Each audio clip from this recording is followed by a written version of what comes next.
आदरणीय अध्यक्ष जी, किरण दीदी, मंच पर उपस्थित मातृशक्ति और सभी पत्रकार मित्रों, आपका अभिनंदन, आपका स्वागत है। आज देश भगवान और कह सकते हैं कि अक्षय तृतीया, ये अक्षय तृतीया का दिन है। आज बहुत शुभ पावन दिन है और इस दिन जब हम सब यहाँ उपस्थित हैं, आप सबको पहले बधाई और भगवान से प्रार्थना कि देश निरंतर ऐसे ही आगे बढ़ता रहे और परशुराम जयंती, जो पराक्रम और ज्ञान के देवता, आप सबको बधाई। वैसे देश आज, दुनिया लीवर डे भी मना रही है। मेरा सौभाग्य है आज कि आप पत्रकार मित्रों, विशेषकर बहनों से मिलने का सौभाग्य हमको मिला। और जो पिछले 2 दिन की घटनाक्रम, देश 16, 17, 18 अप्रैल को ऐतिहासिक, वर्षों नहीं शताब्दियों तक याद किया जाता रहता कि महिलाओं को सरकार में भागीदारी, सत्ता में भागीदारी और भारत रत्न बाबा साहेब अंबेडकर, जिनकी जयंती अभी 14 तारीख को हम सब ने देश में मनाई, उनकी सोच थी कि आधी आबादी को उनका अधिकार, सत्ता में भागीदारी देश के लिए आवश्यक है। और वही प्रेरणा, बाबा साहेब की प्रेरणा से देश के प्रधानमंत्री नरेंद्र मोदी जब 16 तारीख को नारी शक्ति वंदन अधिनियम आया, उससे पहले देश उत्साहित था।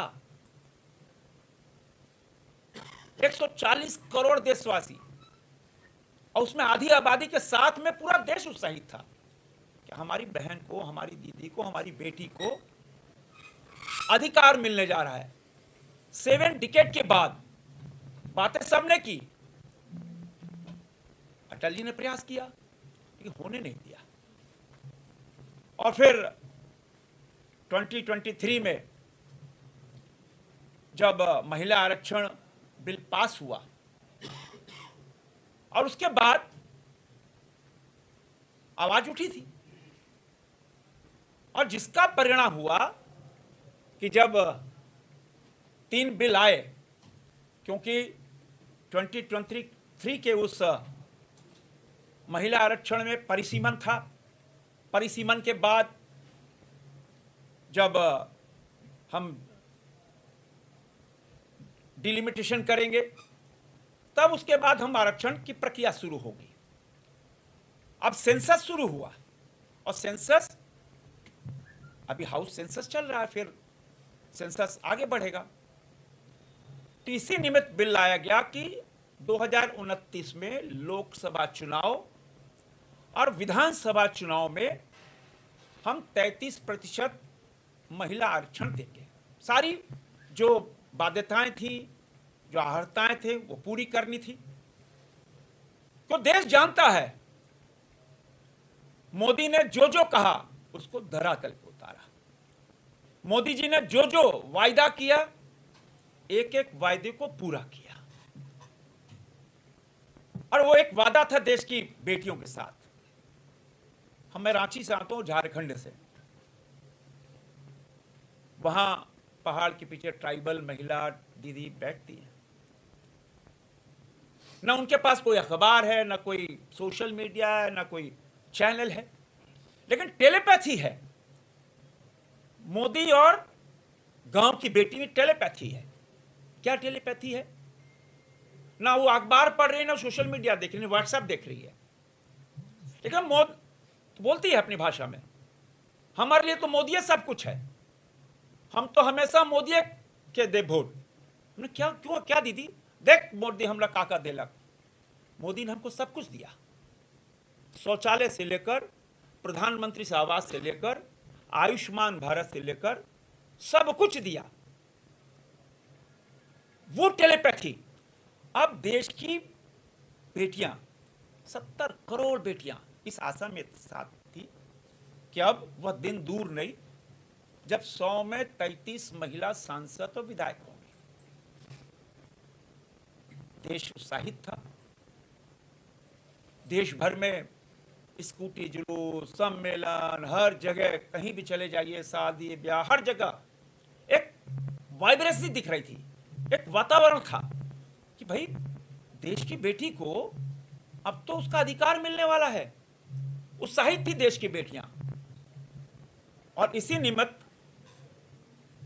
जब बजट सेशन में ये बिल आने वाला था तो विपक्षी दलों ने कहा कि नहीं, ये बिल हम आगे ले जाएंगे। तभी उनसे विचार विमर्श कर 3 दिनों का 16, 17, 18 को रखा गया कि चलो मतैक्य से पॉलिटिकल आइडियोलॉजी के ऊपर उठकर देश के बेटियों को एक उपहार देना, यह प्रधानमंत्री का बिल्कुल सोचना था। और इसीलिए जब संसद में बिल पेश हुआ तो असली चेहरा सामने आ गया। असली चेहरा क्या था? हम परिवारवाद से दूर नहीं हट सकते, हम अपना अधिकार देश की बेटियों को नहीं दे सकते। और जिसका परिणाम हुआ कि जब संसद में बहस चल रही थी, बोलने में कोई संकोच नहीं मित्रों, नेता प्रतिपक्ष का राहुल गांधी का जो वक्तव्य था किसी के पल्ले नहीं पड़ा। हम सब बैठे थे, पूरा देश सुन रहा था कि नेता प्रतिपक्ष बोल रहा है। जो नेता प्रतिपक्ष स्पीकर साहब आसन को बोल रहा कि आप भी मजे लो, आप भी हंस लो, आप भी प्रसन्न हो जाओ। क्या क्या लोकतंत्र के अंदर एक नेता प्रतिपक्ष का यही व्यवहार होना चाहिए क्या? बिल के तर्क बोलते गए, बिल पे कुछ नहीं बोले। और जब बिल पे चर्चा हुई, चाहे कांग्रेस पार्टी का चेहरा हो, चाहे टीएमसी का चेहरा हो, सपा का चेहरा हो, सबका उजागर हो गया। क्यों? सब में परिवार, हमारा परिवार, हमारी बेटी, हमारी बहन, हमारा भाई, उससे ऊपर नहीं उठ सके। उनको डर था कि जब देश की बेटियां आ जाएंगी तो हमारा ये परिवारवाद खत्म हो जाएगा। हमारी बेटियों को कौन पूछेगा? हमारे ये जो परिवारवाद चलाया है हमने, वो तो वहीं रुक जाएगा। और पूरी चर्चा में जब देर रात 1:25 पहले दिन 1:25 तक चर्चा होती रही, हम सब बैठे रहे। स्पीकर साहब ने सबको मौका दिया, बोलो, चर्चा करो।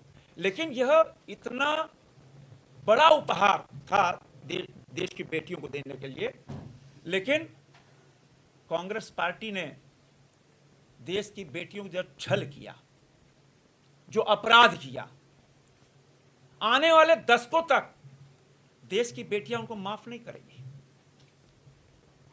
क्योंकि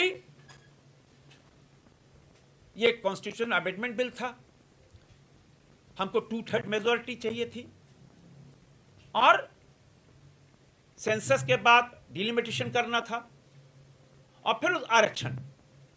तो कुल मिलाकर सोचना यह था कि 543 सीट से हम इसको 815 फिर 850 ले जाएंगे।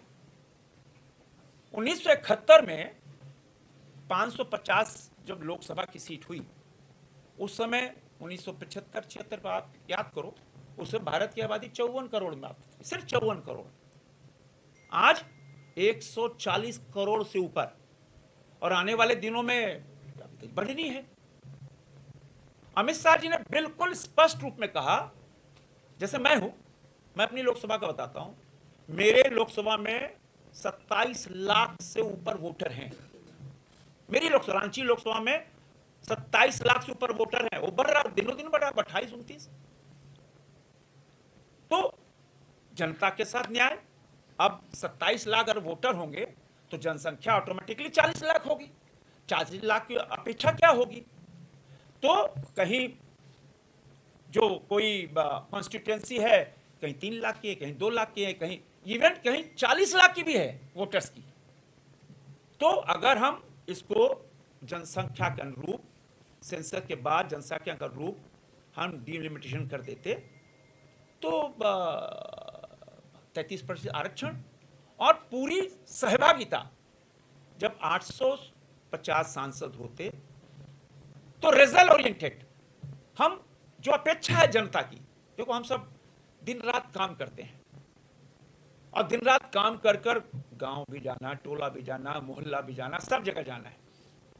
तो अगर कॉन्स्टिट्यूएंसी छोटी होगी तो ज्यादा रिजल्ट हम दे पाएंगे, यही सोच थी।